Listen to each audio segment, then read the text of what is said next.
If you're a federal employee, you'll want to be aware of and pay attention to some proposals that are floating around in Congress right now, because if they were to actually become law, they could significantly impact your benefits in a negative way.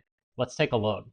Hi, everyone. I'm Ian Smith with fedsmith.com, and I wanted to bring to your attention some proposals that have been floated recently in Congress as the budget process and budget legislation is being debated. The latest ones were just announced in the House by Congressman James Comer, a Republican from Kentucky, and he is chairman of the House Committee on Oversight and Government Reform. Comer announced markup of budget legislation that's going to be taking place this week on Wednesday, April 30th at 10 a.m. Eastern.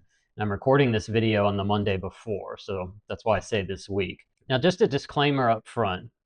These are just proposals that are being considered in the House. They are not law, they're not for sure happening, and they're subject to change. So please be aware of that. What are these proposals?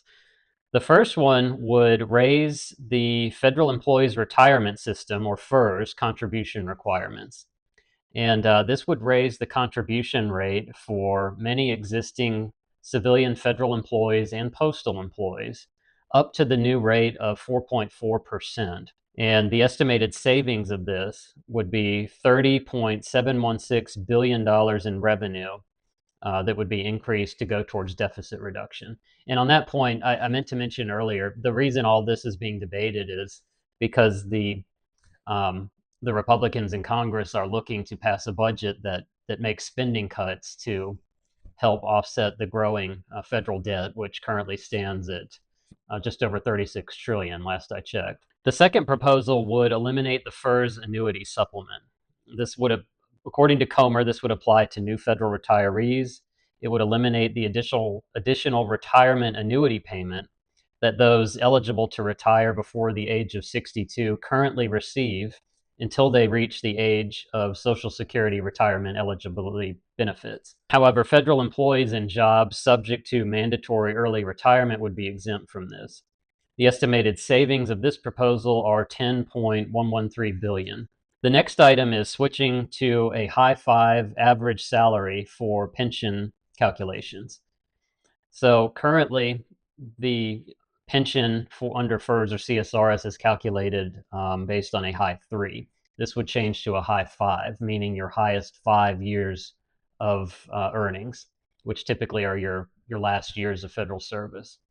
And this would likely reduce the retirement payments for most federal employees by changing it from the highest 3 years of average earnings to high 5. The estimated savings on that is $4.75 billion on this proposal. Next up is an option for new hires to elect at-will employment and lower FERS contributions. So what this proposal would do is it would give newly hired federal employees the option to elect to serve as at-will employees without the typical merit system protections that most federal employees have, in exchange for higher take-home pay with a lower FERS contribution rate.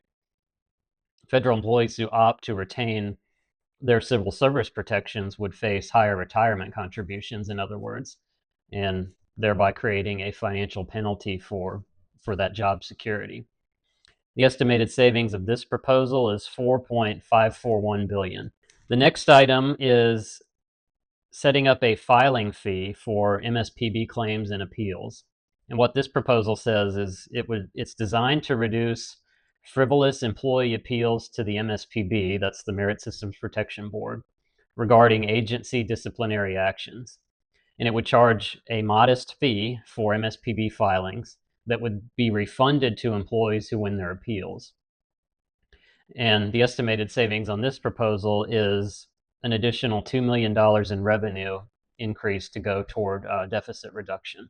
And the final item is FEHB protection. So what this would do is it would require a comprehensive audit of employee dependents who are currently enrolled in FEHB. That's the Federal Employees Health Benefits Program. And this audit would require verifying, say, marriage and birth certificates. Any individuals who are found to be ineligible would be disenrolled because there currently are some individuals on FEHB plans through their family members who shouldn't be there. And so this would just be an audit looking for those.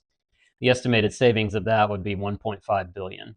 And Congressman Comer said in a statement about this, quote, "The House Oversight Committee is taking a critical step to advance President Trump's America First agenda and ensure taxpayer dollars are used effectively, efficiently, and responsibly.